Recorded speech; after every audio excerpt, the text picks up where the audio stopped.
Welcome back. Bharat 24 देख रहे हैं आप। और इस बीच मध्य प्रदेश से बड़ी खबर। मध्य प्रदेश में प्रधानमंत्री नरेंद्र मोदी की आज जनसभा है, उसको संबोधित करते हुए वो नजर आने वाले हैं। एमपी के मुरैना में जनसभा को पीएम नरेंद्र मोदी संबोधित करने वाले हैं। सुबह 11 बजे पुलिस परेड ग्राउंड में चुनावी सभा को संबोधित करते हुए पीएम को देखा जाएगा। बीजेपी प्रत्याशी हैं शिवमंगल सिंह तोमर और उन्हीं के पक्ष में जनसभा को संबोधित करते हुए जनता से आशीर्वाद लेते हुए पीएम मोदी को देखा जाएगा। तो धुआंधार चुनाव प्रचार लगातार बीजेपी के द्वारा जारी है, जहां कल सेकेंड फेज के लिए पोलिंग होनी है और लोग अपने मताधिकार का इस्तेमाल करते हुए नजर आने वाले हैं। कल 13 राज्यों की 89 सीटों के ऊपर वोट डाले जाएंगे। उस सबके बीच में प्रधानमंत्री आगे की तैयारी करते हुए एक्शन और इलेक्शन मोड में विजन और मिशन के साथ में चलते हुए नजर आ रहे हैं। मध्य प्रदेश में आज पीएम मौजूद रहने वाले हैं। एमपी में पीएम नरेंद्र मोदी की आज बड़ी जनसभा है, जहां पर संबोधित करते हुए नजर आने वाले शिवमंगल सिंह तोमर के पक्ष में जनसभा को संबोधित करेंगे। और इसी के साथ साथ में उत्तर प्रदेश का भी आज पीएम का दौरा है। उत्तर प्रदेश के आगरा, बरेली और शाहजहांपुर में पीएम नरेंद्र मोदी आज ताबड़तोड़ दौरा करने वाले हैं और चुनाव प्रचार करने वाले हैं। इस बीच विपक्ष के ऊपर निशाना साधते हुए उनका देखा जाएगा और साथ साथ में बीजेपी की तमाम उपलब्धियां गिनवाते हुए और अपने प्रत्याशियों के समर्थन में वोटों की अपील और जनता से आशीर्वाद लेते हुए पीएम मोदी देखे जाएंगे। और पल पल की अपडेट और तस्वीरें भारत 24 आप तक पहुंचाता रहेगा। बिल्कुल, कल भी आपने देखा कैसे प्रधानमंत्री मोदी बैतूल पहुंचे, मध्य प्रदेश के सागर पहुंचे, वहां पर सभा को संबोधित किया और कैसे कांग्रेस पर हमलावर होते हुए नजर आए प्रधानमंत्री मोदी। इसी बीच अब आज मध्य प्रदेश के मुरैना पहुंचेंगे, पुलिस परेड ग्राउंड में चुनावी सभा को संबोधित करेंगे प्रधानमंत्री नरेंद्र मोदी। और इस बीच एक बड़ी खबर आपको बताएंगे, दिल्ली पुलिस को मिली है बड़ी कामयाबी, बड़ी जानकारी, इस पर भी जिक्र हम करेंगे। लेकिन इस बीच एक और बड़ी खबर है, आपको बता दें उत्तर प्रदेश के दौरे पर रहेंगे पीएम मोदी। आगरा में जनसभा को करेंगे संबोधित। एसपी सिंह बघेल के समर्थन में जनसभा को संबोधित करेंगे। बरेली, शाहजहांपुर में पीएम मोदी की जनसभा होनी है। बीजेपी प्रत्याशी धर्मेंद्र कश्यप के समर्थन में भी जनसभा करते हुए पीएम मोदी नजर आएंगे। तो बैक टू बैक दौरे प्रधानमंत्री मोदी की, एक दिन में 2 से 3 राज्यों को कवर करते हुए पीएम मोदी। और अब यूपी में प्रधानमंत्री मोदी की ताबड़तोड़ रैलियां, जनसभाएं संबोधित करते हुए पीएम मोदी नजर आएंगे।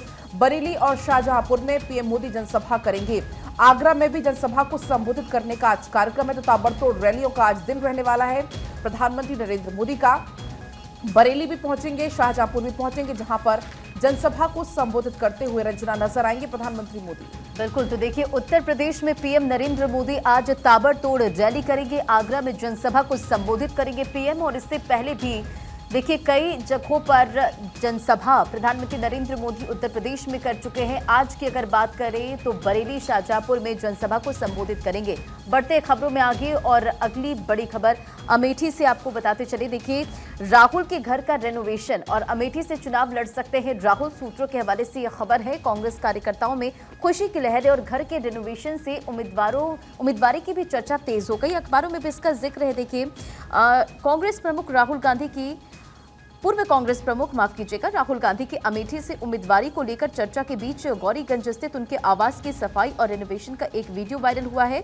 इससे कांग्रेस कार्यकर्ता उत्साहित है। हालांकि देखिए जो जानकारी बीते दिन निकलकर सामने आई थी कि कांग्रेस की तरफ से एक इंटरनल सर्वे कराया गया और रायबरेली और अमेठी जो कि कांग्रेस का गढ़ मानी जा रही है, वहां पर एक अच्छा रिस्पॉन्स मिला है और इसके बाद फैसला लिया जा सकता है और राहुल गांधी और प्रियंका गांधी नामांकन दाखिल कर सकती है। हालांकि वायनाड के इलेक्शन के बाद, यानी कि वायनाड में मतदान होने के बाद ये जानकारी सामने आई है। आपको ये भी बताते चले कि कांग्रेस के कार्यकर्ता उत्साहित है ये जानकारी सामने आने के बाद। और हालांकि वरिष्ठ कांग्रेस नेता दीपक सिंह रेनोवेशन को एक नियमित प्रक्रिया बताते हैं। कांग्रेस नेताओं का दावा है कि वे इसे स्मृति बनाम राहुल की लड़ाई बनाने के भाजपा के जाल में फंसने की बजाय मुद्दा आधारित रखना चाहते हैं। राहुल के अमेठी घर के नवीनीकरण से उम्मीदवारी की चर्चा तेज हो गई है और पार्टी के अंदरूनी सूत्रों के भरोसे हैं कि राहुल और उनकी बहन प्रियंका चुनाव लड़ सकती है। ये जानकारी सामने आई।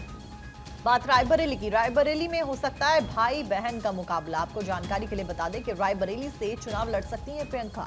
ये सूत्रों के हवाले से खबर सामने आ रही है। इस बीच वरुण को बीजेपी बना सकती है उम्मीदवार। दोनों भाई बहन आमने सामने रायबरेली की सीट पर नजर आ सकते हैं। चलिए, और अब इस बीच एक और बड़ी खबर आपको बताएंगे, आरबीआई के डिप्टी गवर्नर का कार्यकाल बढ़ाया गया है। टी रविशंकर का 1 साल का कार्यकाल बढ़ाया गया है। 2021 में 3 साल के लिए संभाला था उन्होंने ये पद और अब ये जानकारी मिल रही है कि उनके कार्यकाल को बढ़ा दिया गया है। आगे बढ़ने के पहले एक और बड़ी खबर आपको बताएंगे, पैन को आधार से लिंक कराने के लिए छूट मिल गई है। न्यूज़पेपर्स में इस खबर को जगह दी गई है। दरअसल आपको बता दें केंद्रीय प्रत्यक्ष कर बोर्ड ने अभी तक पैन कार्ड को आधार कार्ड से लिंक नहीं करवा पाने वालों को, टैक्स पेयर्स को ये राहत दी है। बड़ी राहत के तौर पर इसको देखा जा रहा है। दरअसल सीबीडीटी के एक ताजा सर्कुलर के मुताबिक अगर 31 मई 2024 तक पैन को आधार से लिंक एक्टिव हो जाता है तो आपको बता दें कि 31 मार्च तक किए गए ट्रांजैक्शन के लिए ऐसे टीडीएस कटौतीकर्ताओं को डिफॉल्ट नहीं माना जाएगा। गाजियाबाद की नितिन ब्रिज एंड कंपनी के पार्टनर सी नितिन गुप्ता ने बताया कि यह सर्कुलर राहत भरा है। अगर करदाता 31 मई तक पैन आधार लिंक कराकर अपनी रिटर्न रिवाइज करते हैं तो उनके ऊपर कोई भी अतिरिक्त टीडीएस की लायबिलिटी नहीं आएगी। तो ये काफी एक राहत वाली खबर आप इसे मान सकते हैं। बिल्कुल, टीडीएस की दोगुनी कटौती से 31 मई तक राहत मिली है और तमाम अखबारों में इसका जिक्र है। बढ़ते खबरों में आगे, यूक्रेन इजराइल ताइवान को देगा अमेरिका मदद। 95.03 अरब डॉलर की मदद देगा अमेरिका। अमेरिकी संसद के विधेयक को मंजूरी दी है और पक्ष में 79, विपक्ष में 18 वोट पड़े हैं। तो यूक्रेन इजराइल ताइवान को मदद देगा यूएस। पक्ष में 79, विपक्ष में 18 वोट पड़े हैं। 95.3 अरब डॉलर की मदद देगा अमेरिका और ये जानकारी सामने आई है। और इस बीच क्योंकि हम चुनावों की चर्चा लगातार कर रहे हैं और पल पल की अपडेट आपको दे रहे हैं, एक महत्वपूर्ण जानकारी जो कि अमर उजाला में आज दी गई है वो ये कि चुनावी सभाओं पर यहाँ पर एआई कैमरे के जरिए नजर रखी जाएगी और ये पहली बार है जब ड्रोन से मतदान केंद्रों पर नजर रखी जाएगी। बाकायदा आर्टिकल दिखाया गया, बताया गया है कि 200 ड्रोन लेने के लिए गृह मंत्रालय को पुलिस ने एक पत्र लिखा है। इस सबके बीच में उत्तर पूर्वी दिल्ली में सबसे ज्यादा अति संवेदनशील केंद्र है और राजधानी में शांतिपूर्ण व निष्पक्ष मतदान के लिए लोकसभा चुनावों में पहली बार ड्रोन का इस्तेमाल किया जाएगा। दिल्ली पुलिस ने केंद्रीय गृह मंत्रालय को पत्र लिखकर लोकसभा चुनावों के लिए आधुनिक तकनीक से लैस 200 ड्रोन उपलब्ध कराने के लिए कहा है। अब पुलिस अधिकारी का कहना है कि जल्द ही अनुमति मिल जाएगी। इसके बाद ड्रोन के जरिए यहां पर निगरानी रखी जाएगी। तो मॉडर्न एक तरीके से आगे होते हुए सभी नजर आ रहे हैं। इस बीच एक और खबर है जो कि न्यूज़पेपर्स में दी गई है। 5 साल में आईआईटी दिल्ली के 22% छात्रों को नौकरी नहीं मिली, क्योंकि प्राय ऐसा माना जाता है कि अगर आपका आईआईटी में एडमिशन हो गया है तो आपका भविष्य सुरक्षित है। लेकिन ये बड़ी जानकारी है कि 5 साल में दिल्ली आईआईटी के ही 22% ऐसे छात्र हैं जिनको कोई भी नौकरी नहीं मिली। सूचना के अधिकार के तहत ये जानकारी दी गई है कि आईआईटी दिल्ली ने बताया कि पिछले 4 साल में संस्थान से होने वाला प्लेसमेंट पैकेज लगभग समान है। साल 2021-22 में छात्रों को मिलने वाली औसत सीटीसी 23.8 लाख रुपए थी और ग्रॉस सैलरी 19-20 लाख के आसपास थी। वहीं साल 2022 और 23 में औसत सीटीसी घटकर 21 लाख से 22 लाख के बीच में ये पहुंच गया है, क्योंकि प्राय ये माना जाता है कि अगर आपका आईआईटी में एडमिशन हुआ है तो आपका अच्छे पैकेज पे आपकी अच्छी नौकरी लग जाएगी। लेकिन जानकारी के मुताबिक 5 साल में दिल्ली आईआईटी के 22% ऐसे छात्र हैं जो कि प्लेसमेंट में नहीं बैठ सके, उनका प्लेसमेंट नहीं हो सका। बढ़ते खबरों में आगे और इसी बीच एक बड़ी खबर आपको बताते चले वाराणसी से, जहां काशी विश्वनाथ मंदिर जाएंगे अमित शाह। काशी विश्वनाथ मंदिर में जलाभिषेक करेंगे गृह मंत्री अमित शाह और सुबह 8 बजे काशी विश्वनाथ में जलाभिषेक करेंगे अमित शाह। तो ये बड़ी जानकारी आपको दे रहे हैं। और देखिए, कुछ ही देर के बाद में बताया जा रहा है कि गृह मंत्री अमित शाह काशी विश्वनाथ में आज पहुंचेंगे और सुबह 8 बजे पहले बताया जा रहा था कि वो काशी विश्वनाथ मंदिर में पहुंचेंगे, लेकिन फिलहाल कुछ ही देर के बाद में कहा जा रहा है कि काशी विश्वनाथ में जलाभिषेक करते हुए गृह मंत्री अमित शाह को देखा जाएगा। रंजना, बिल्कुल, देखिए केंद्रीय गृह मंत्री अमित शाह 2 दिवसीय दौरे पर वाराणसी पहुंचे हैं और जिसके पहले दिन बुधवार को उन्होंने महमूरगंज में भाजपा केंद्रीय चुनाव कार्यालय का उद्घाटन किया। भाजपा कार्यकर्ताओं को संबोधित भी किया। भाजपा कार्यकर्ताओं से पीएम नरेंद्र मोदी को प्रचंड जीत दिलाने की अपील भी गृह मंत्री अमित शाह ने की है। और देखिए, आगे बढ़ते हुए अगली खबर, राजनाथ सिंह और मुख्यमंत्री योगी आदित्यनाथ आज कानपुर के दौरे पर रहने वाले हैं। आपको बता दें कि दोनों ही नेता यहां पर चुनावी हुंकार भरते हुए नजर आएंगे। कानपुर में राजनाथ सिंह चुनावी सभा को संबोधित करते हुए नजर आने वाले हैं। लखीमपुर खीरी में सुबह 11:20 पर जनसभा को संबोधित करेंगे। इटावा में दोपहर 12:20 पर जनसभा को संबोधित करेंगे। इटावा में मुख्यमंत्री योगी आदित्यनाथ मौजूद रहने वाले हैं। तो फिलहाल तमाम तैयारियां कर ली गई हैं। दोनों ही नेता आज मौजूद रहने वाले हैं अलग अलग जगहों पर, जहां राजनाथ सिंह और मुख्यमंत्री योगी आदित्यनाथ कानपुर के दौरे पर। कानपुर में राजनाथ सिंह मौजूद रहेंगे और लखीमपुर खीरी में यहां पर उनके द्वारा जनसभा को संबोधित किया जाएगा। इटावा में दोपहर 12:20 पर योगी आदित्यनाथ चुनावी सभा को संबोधित करते हुए नजर आने वाले हैं और पार्टी के पक्ष में वोटों की अपील जनता से करते हुए नजर भी आने वाले हैं।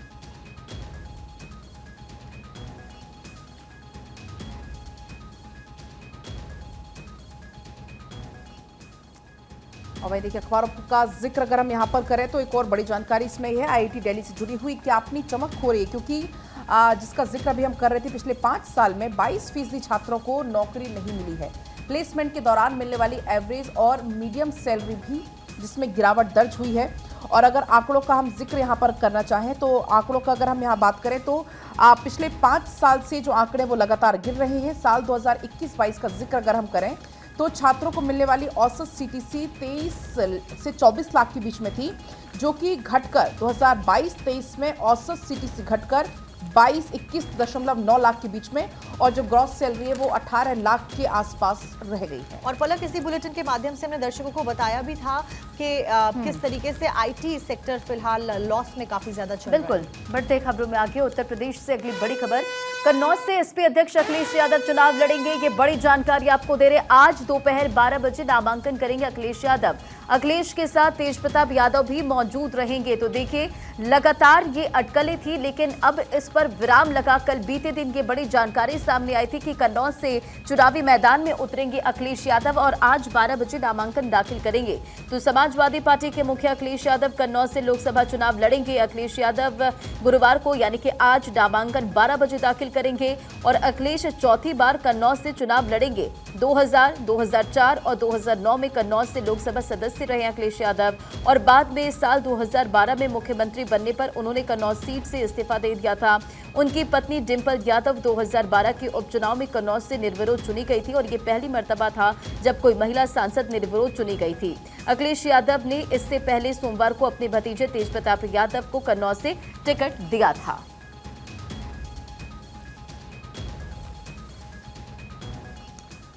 तो वहीं दूसरी तरफ सीएम जगन मोहन रेड्डी भी आज नामांकन करने वाले हैं। सीएम जगन मोहन रेड्डी आज नामांकन दाखिल करेंगे।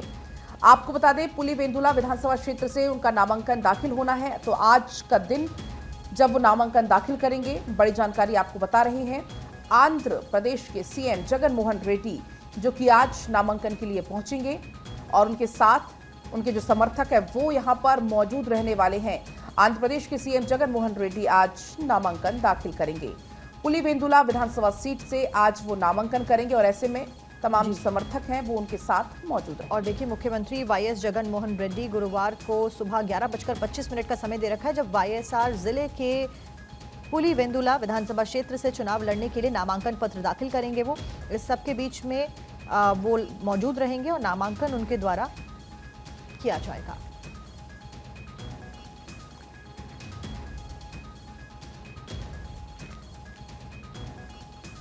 बढ़ते खबरों में आगे और महेंद्र भट्ट लेंगे राज्यसभा सदस्य की शपथ। उत्तराखंड बीजेपी प्रदेश अध्यक्ष महेंद्र भट्ट जो कि राज्यसभा पद की शपथ लेंगे और महेंद्र भट्ट लेंगे राज्यसभा पद की शपथ। बड़ी खबर आपको बता रहे, उत्तराखंड बीजेपी प्रदेश अध्यक्ष हैं महेंद्र भट्ट, राज्यसभा के सभापति दिलाएंगे महेंद्र भट्ट को शपथ। पलक, बिल्कुल, तो राज्यसभा सांसद रहे अनिल बलूनी का जो 6 साल का कार्यकाल पूरा हो गया, उसके बाद से राज्यसभा की सीट ये खाली हो गई थी और इसी सीट पर 27 फरवरी को चुनाव हुआ था, जिसके लिए बीजेपी प्रदेश अध्यक्ष महेंद्र भट्ट ने अपना नामांकन दाखिल किया था। अब आज आपको बता दें शपथ दिलाई जाएगी। आपको बता दें कि उत्तराखंड के से जो खाली राज्यसभा की जो सीट है उसके लिए भट्ट ने 15 फरवरी को अपना नामांकन दाखिल कर दिया था। नाम वापसी का समय बीतने के बाद उनके निर्वाचन की घोषणा कर दी गई थी, जो कि अब राज्यसभा सदस्य की शपथ आज वो लेंगे। राज्यसभा के सभापति उन्हें आज शपथ दिलाएंगे। तो ये बड़ी जानकारी आपको हम बता रहे हैं। और इस सबके बीच में बीएसपी अध्यक्ष मायावती की गोरखपुर में जनसभा है। प्रत्याशी के समर्थन में जनसभा को संबोधित करते हुए मायावती को आज देखा जाएगा। तो इस वक्त की बड़ी खबर हम आपको बता रहे हैं, आज मायावती यहां पर मौजूद रहेंगी और गोरखपुर में उनका दौरा, गोरखपुर में चुनावी सभा को संबोधित करते हुए उनको देखा जाएगा। आपको बड़ी खबर इस वक्त की बता रहे हैं, बसपा की नई लिस्ट भी इस बीच जारी की गई थी, उसमें कई सारे नाम शामिल थे। मायावती ने कई जगहों पर जाकर चुनाव प्रचार किया। आज भी अपने प्रत्याशी के समर्थन में वोटों की अपील करती हुई नजर आने वाली है मायावती। तो लोकसभा चुनाव के लिए नामांकन की तारीख नजदीक आने के साथ ही राजनीतिक दल पूरी तरह से सक्रिय दिखने लगी है। बात अगर मायावती की करें तो देखिए, चुनावी हुंकार अलग अलग राज्यों में पहुंचती हुई भरती नजर आ रही है। और एक बात का जिक्र इससे पहले जब मायावती ने चुनावी सभा को संबोधित किया, बीएसपी के पक्ष में वोट की अपील की, तो उन्होंने कहा कि अगर बीएसपी जीतती है तो पश्चिमी यूपी को एक अलग राज्य का दर्जा दिलाएगी। हालांकि देखिए, आज गोरखपुर में प्रत्याशी के समर्थन में जनसभा करेंगी बीएसपी अध्यक्ष मायावती और आपको ये भी जानकारी देते चले कि बुधवार को बसपा के राष्ट्रीय कोऑर्डिनेटर आकाश आनंद पहली बार गोरखपुर और संत कबीर नगर के कार्यकर्ताओं के बीच पहुंचकर जोश भरते नजर आए और बसपा की राष्ट्रीय अध्यक्ष मायावती का भी कार्यक्रम तय हुआ था 25 को, यानी कि आज गोरखपुर में बड़ी जनसभा यहां पर करती नजर आएंगी बीएसपी अध्यक्ष मायावती। देखिए जावेद सिमनानी वहां से प्रत्याशी हैं बसपा के, जिसके समर्थन में यहां पर चुनाव प्रचार करती हुई नजर आने वाली हैं। अगली खबर, प्रत्याशियों की चाय और समोसा 10-10 रुपए का चुनाव के दौरान खर्च के लिए ये दाम तय किए गए हैं और इस बीच प्रत्याशियों के चुनावी खर्च की निगरानी भी शुरू कर दी गई है। प्रत्याशी इसी हिसाब से खर्च कर सकेंगे, ये बात कह दी गई है। तो ये नई जानकारी सामने आई कि प्रत्याशियों की चाय और समोसे के प्राइसेस यहाँ पर पलक 10-10 रुपए तय कर दिए गए हैं। तो यहाँ पर बाकायदा जो है वो रेट तय कर दिए हैं। चुनाव के दौरान जो खर्च होगा वो उसी दर से खर्च किया जाएगा, प्रत्याशी इसी हिसाब से खर्च कर सकेंगे। आगे बढ़ेंगे, एक और बड़ी खबर आपको इस बीच बताएंगे। आखिरी गेंद पर जीता दिल्ली कैपिटल्स। दिल्ली ने गुजरात को 4 रन से यहां पर मात दी है। रोमांचक मुकाबले में 4 रन से गुजरात को शिकस्त यहां पर दी गई है। ऋषभ पंत ने खेली है नाबाद 88 रन की पारी।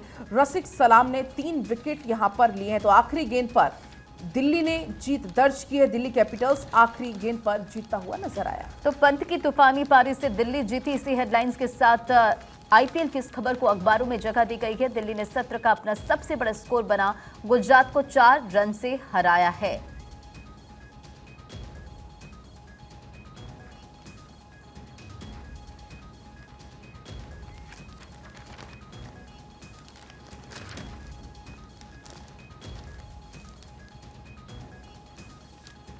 और देखिए इस बीच तस्वीरें आपको दिखाते हैं पुणे से, जहां पर सभी धर्म के लोगों को सेना की ट्रेनिंग दी जा रही है। और वो तस्वीरें आपको दिखाते हैं पुणे से। और देखिए तस्वीरें आपकी स्क्रीन पर, जहां पर आपको सभी धर्मों के लोग नजर आएंगे जो कि फिलहाल ट्रेनिंग उनको दी जा रही है और एक नई पहल करते हुए। और देखिए योगा ट्रेनिंग भी यहाँ पर दी जा रही है। योग करते हुए सभी लोगों को देखा जा सकता है। आपको बता दें कि यहाँ पर ट्रेनिंग दी जा रही है और सभी धर्म के जो लोग हैं वो मौजूद हैं। धार्मिक शिक्षक यहाँ पर मौजूद हैं और योग करते हुए अपने स्वास्थ्य को बेहतर करते हुए यहाँ पर देखा जा सकता है। पुणे से तस्वीरें फिलहाल आपकी स्क्रीन पर। और एक सेकुलर कंट्री होने के नाते, एक डेमोक्रेटिक कंट्री होने के नाते भारत अमूमन ऐसे उदाहरण पेश करता रहता है। यहाँ पर भी हिंदू, मुस्लिम, सिख, ईसाई, बौद्ध, जैन, पारसी सभी धर्म के लोग मौजूद और एक नई पहल जहां पर सभी धर्म के गुरु एक साथ और शिक्षक मौजूद और साथ साथ में योग की ट्रेनिंग और तमाम ट्रेनिंग यहां पर दी जा रही हैं। पुणे से फिलहाल लाइव तस्वीरें आपकी स्क्रीन पर। पैर आगे, दोनों हाथ साइड में एंड होल्ड, बिल्कुल कमर सीधा। ओके, अभी आपका जो दाहिना वाला पैर है इसको इधर रखो। अर्धमत्स्यासन, यहां से सेफ वापस करा रहा हूं। पीछे देखो, सब पीछे। अपोजिट हाथ सब साइड चेंज, सेम। सभी सर्वांगासन करेंगे सब अभी ना। सेम पोजीशन, लेट जाओ। Okay, ready, sarvangasana, ready, up. दोनों हाथ कमर के पीछे। अभी इसी में पीछे हलासन, वापस नीचे जाओ, पैरों को पीछे लगाओ, हाथ दोनों जमीन के ऊपर।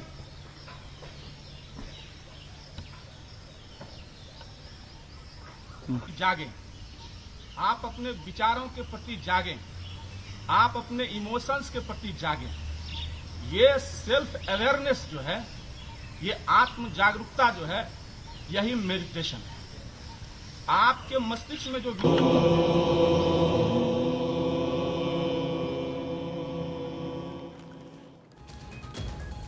और अब चलिए आगे बढ़ेंगे। बड़ी खबर आपको बताएंगे। 5 विधायकों की सदस्यता रद्द करने का मामला पंजाब हरियाणा हाईकोर्ट इसमें अब सुनवाई करेगा। आज सुनवाई होने वाली है। अभय चौटाला ने हाईकोर्ट में याचिका दी है और इस याचिका पर अब आज सुनवाई होगी। तो बड़ी खबर आपको बता रहे हैं, अभय सिंह चौटाला ने हाईकोर्ट में याचिका दी है और अब इस याचिका पर आज सुनवाई होने वाली है।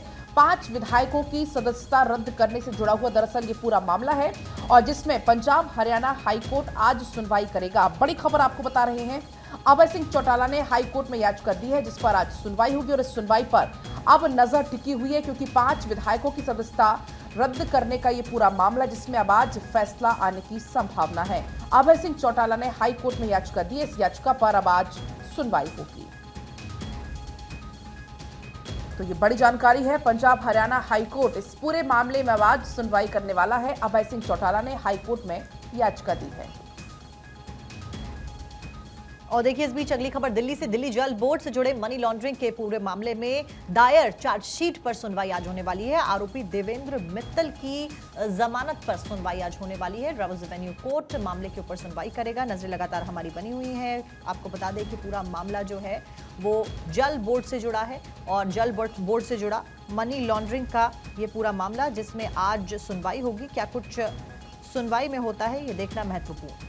दिल्ली जल बोर्ड के मनी लॉन्ड्रिंग से जुड़े मामले में सुनवाई, मामले में दायर चार्जशीट पर सुनवाई आज होगी। आरोपी है देवेंद्र मित्तल और उन्हीं की जमानत याचिका पर सुनवाई होगी। अब कोर्ट क्या कुछ डिसीजन लेता है ये देखना महत्वपूर्ण। इसके ऊपर नजरें लगातार भारत 24 की बनी हुई हैं। तो दिल्ली जल बोर्ड केस में राउज एवेन्यू कोर्ट में सुनवाई होगी। आपको बता दें कि पिछली सुनवाई पर कोर्ट ने ईडी को निर्देश दिया था आरोपियों को चार्जशीट की कॉपी दे। ये बात कोर्ट के द्वारा कही गई थी। फिलहाल दिल्ली जल बोर्ड मनी लॉन्ड्रिंग केस में आज यानी 25 अप्रैल को राउज एवेन्यू कोर्ट में सुनवाई होगी। ईडी ने अपनी चार्जशीट में जल बोर्ड के पूर्व इंजीनियर जगदीश कुमार अरोड़ा और कॉन्ट्रैक्टर अनिल कुमार अग्रवाल और तेजिंदर सिंह को आरोपी बनाया है। और इस बीच एक और बड़ी खबर आपको बताएंगे। दिल्ली से तिहाड़ जेल में भिड़े कैदियों के 2 गुट। आपको बता दें सुए से हमले में 4 कैदी घायल हुए। थाना हरिनगर में दर्ज किया गया ये पूरा मामला। शौचालय जाने को लेकर 2 गुट आपस में भिड़ गए। तो बड़ी जानकारी आपको बता रहे हैं, बड़ी खबर आपको बता रहे हैं। शौचालय जाने को लेकर इन दोनों गुटों में विवाद हुआ और आपस में ये दोनों गुट भिड़ गए। दिल्ली से, जहां पर तिहाड़ जेल से खबर है, कैदियों के 2 गुट आपस में भिड़ गए। सुए से हमले में 4 कैदी इसमें घायल हुए हैं। तो बड़ी खबर आपको इसमें बता रहे हैं। कैदियों के बीच मारपीट की घटना सामने आई है। इसमें एक गुट ने दूसरे गुट के 4 लोगों पर हमला कर दिया। खास बात यह है कि यह हमला जेल में ही तैयार किए गए सुए से हुआ है। हमले में 4 कैदी घायल हो गए हैं। इसके बाद उन्हें अस्पताल में एडमिट भी करा दिया गया है। तो बड़ी जानकारी है, जहां पर तिहाड़ जेल नंबर 3 में 2 गुट आपस में भिड़ गए हैं और 4 लोगों के ऊपर जेल में बनाए गए सुए से हमला किया है। घायल कैदियों को तुरंत नजदीक के अस्पताल में भर्ती कराया। घायलों की पहचान भी हो गई है, दुर्गेश, दीपक, धीरज और दिनेश के रूप में।